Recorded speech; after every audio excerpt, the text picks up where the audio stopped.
kita masih melanjutkan diskusi yang tadi, di mana di sini kita akan mungkin mengulang atau mengkaleidoskop kembali kalimat kedua, NDP bab 2, pengertian-pengertian dasar tentang kemanusiaan, yaitu sesuatu yang membuat manusia yang menjadi manusia bukan hanya beberapa sifat atau kegiatan yang ada padanya, melainkan suatu keseluruhan susunan sebagai sifat-sifat dan kegiatan-kegiatan yang khusus dimiliki manusia saja, yaitu fitrah.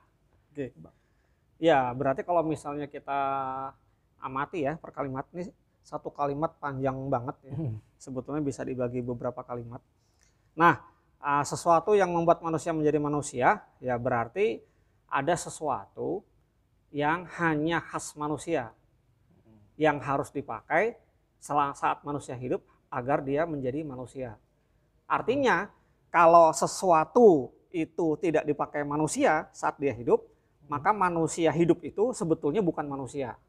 Nah, ya enggak? Tapi dia hanya binatang atau hewan. Binatang atau tumbuhan. Atau malah mungkin benda mati. Gitu. Nah, sesuatu ini kan berarti kan sangat penting ya. Gitu kan? Sangat penting. Nah, itu di kalimat kedua, kalimat majemuk kedua, gitu ya. Ya kan? Ya itu apa tadi? Bukan hanya beberapa sifat, ya enggak? Sesuatu itu kan bukan hanya beberapa sifat atau kegiatan yang ada padanya. Nah, berarti kalau kita ngelihat logika bahasanya, sesuatu itu adalah khas yang manusia, ya kan? Beda dengan binatang sama tumbuhan, yang kalau nggak dipakai, maka manusia itu hidupnya bukan sebagai manusia, tapi selain manusia, bisa hewan atau tumbuhan, atau malah benda mati, ya kan? Nah, sesuatu itu juga bukan hanya beberapa sifat atau kegiatan. Artinya beberapa sifat atau kegiatan yang ada pada dirinya itu bukan khasnya manusia, tapi juga sebagaimana makhluk lainnya. Oh, seperti yang tadi Abang jelasin, kayak misalnya makan, karena memang insting manusia hewan itu butuh makan, istirahat, seperti itu ya Bang. Jadi kalau misalnya manusia hidup bekerja keras untuk makan, itu tidak istimewa. Jadi kita jangan terlalu kagum dengan orang yang kerja keras, ya kan? Terus pamer, baru beli Ferrari, murah banget, ya gitu. Ya kan, terus misalnya apalagi ya nggak, pamer ini itu. Lah, kan apa bedanya? Apa bedanya dengan hewan di musim dingin, ya kan? Di musim panas dia ngumpulin banyak makanan karena dia tahu, ya nggak? Beberapa bulan kemudian musim dingin tidak ada makanan dan dia hanya hidup berdasarkan apa yang dia tabung. Apa bedanya? Sama. Ya kan? Jadi kalau sekedar makan, ya enggak, ya sekedar makan dan tidur itu artinya relaksasi artinya mengeksploitasi, ya enggak, hasrat yang dia punya segala macam, kan gitu kan, relaksasi, eksploitasi, mengeksplorasi seluruh yang dia punya, ya kan, bahwa hanya dia yang bisa tidur paling enak ketimbang yang lain segala macam, ya dipamerin, ya kan, segala macam. Nah itu bukan khasnya manusia. Hewan pun juga melakukan, hewan pun juga bisa. Ya sama aja gitu loh. Ini cuma beda bentuk tapi secara isi substansinya sama gitu loh. Nah, jadi hanya beberapa sifat atau kegiatan yang ada padanya, sekali lagi itu karena itu dimiliki oleh selain manusia, ya kan. Nah, terus melainkan satu keseluruhan susunan. Nah, ya kan. Jadi artinya yang beberapa sifat yang bagian-bagian terpisah itu, ya kan, itu menjadi satu keseluruhan susunan sebagai sifat-sifat dan kegiatan-kegiatan yang khusus. Jadi kata kuncinya adalah melainkan satu keseluruhan susunan atau sifat-sifat dan bagian-bagian yang khusus dimiliki. Ya kan, kalau saya ringkas ya bahasanya gini, ya kan, melainkan satu keseluruhan, iya enggak, satu keseluruhan hal yang khas atau khusus dimiliki manusia. Artinya sesuatu ini sangat khas yang memang tidak dimiliki makhluk lainnya. Bahkan kalau makhluk lainnya pun berusaha, itu juga bukan khasnya mereka gitu loh, karena memang tidak bisa. Yaitu apa? Tadi terakhir dikatakan fitrah gitu loh. Ya kan, fitrah. Ini bukan gaya sinetron, ya kan? Ya kan? Iya benar. Ya kan, cinta fitrah, cinta fitri, bukan gitu. Berarti memang fitrah inilah gitu ya, yang memang membedakan kita dengan makhluk hidup lainnya. Iya, gitu. Jadi kalau misalnya di bab 1, kalau kita masih ingat itu, bab 1 kan kita bilang ya enggak, bahwa semua makhluk pasti bertuhan. ya kan? Karena bertuhan pasti bertasbih, memuji, ya nggak? Cuma kita nggak tahu bahasanya kan, gitu. Setiap makhluk selainnya, berarti kan makhluk berarti selainnya. Nah itu pasti bertuhan. Nah tapi semua itu kan sudah given, pemberian, ya nggak? Ya batu ya bertasbih, bertauhid dengan dirinya sendiri, gitu loh. Nah tapi kalau manusia kan beda, kebertuhanannya itu pilihan.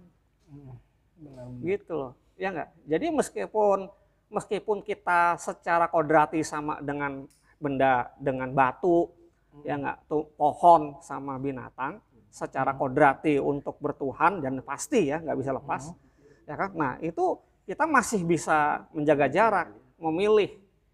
Secara filosofis nggak mungkin manusia itu ateis, nggak mungkin, ya kan? Tapi secara emosi ya, secara penolakan ego, nah, ego eksistensinya itu dia bisa nolak gitu. Oh ya, gitu ini loh. juga sebelumnya juga pernah dibahas ya di bab pertama ya, dasar-dasar kepercayaan. Mungkin teman-teman yang ingin lebih tahu nih masalah tadi, membahas tentang sedikit ateis, bahwa secara filosofis itu nggak ada manusia yang memang tidak bertuhan gitu ya, atau tidak mempercayai ketuhanan gitu. Nah itu teman-teman bisa nih buat mengkaleidoskop atau mungkin mendengar dari podcast kita di Spotify Ruang Dialogika. Oke, kita akan lanjut ke di sini ada yang ingin bertanya, silakan. Ini ngomongin perihal perbedaan manusia dan hewan dan masalah akal ya Bang. Mungkin bisa dipertegas yang dimaksud akal itu apa, karena ada satu anekdot misalnya gini, monyet dikasih pisang, pisang itu dibuka, monyet dikasih pisang, pisangnya belum dibuka kan. Nah pada saat kita kasih itu monyet bisa membuka itu pisang, bisa makan itu pisang. Nah berarti monyet juga berpikir dong, terus apa bedanya kita sama manusia. Nah ada anekdot kayak gitu Bang, mungkin bisa dipertegas kali Bang yang dimaksud akal itu kayak apa, biar lebih jelas juga buat yang lainnya juga. Ya, akal itu kemampuan ya dalam diri manusia yang bisa membedakan benar salah sesuatu. Jadi kata kuncinya itu benar salah ya, bukan baik buruk. Pisang nggak akan mungkin makan, pisang nggak suka makan apa? Monyet Bang.